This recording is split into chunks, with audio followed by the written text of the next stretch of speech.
Hello, my friends. My name is Mohammed Naveed, and in this lecture, I'm going to teach you even though. So, what is even though? Definitely, you can understand it by usages. So, the usages are here. Unexpected result. Empathic emphasizes on something stressful, both formal and informal. Blah blah blah blah blah. Yes, yes, sir. It's very hard. No, it's not very hard. I'm just kidding.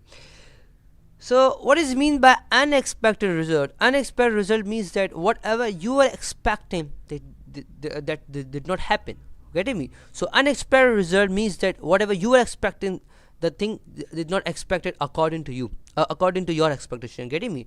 So, what unexpected result? And last is both formal and informal means you can use it in front of your parents, friends, anyone, anywhere. Getting me? So it's called formal and informal.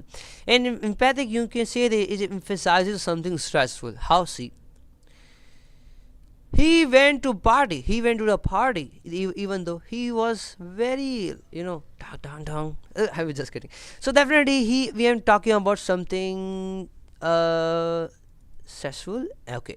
So for example, he went to party. Okay, so he was dancing, he was doing everything.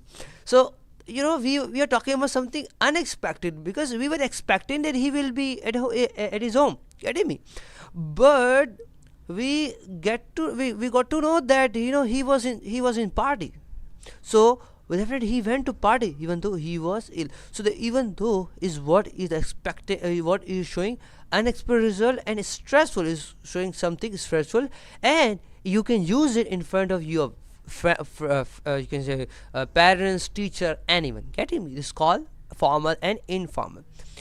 And definitely it's all about even though. I hope you've understood. For more videos, lecture and exercises, come to my website www.naveelplace.com. Allah fi amallah, and I will meet you in next lecture. Till then, Allah Hafiz.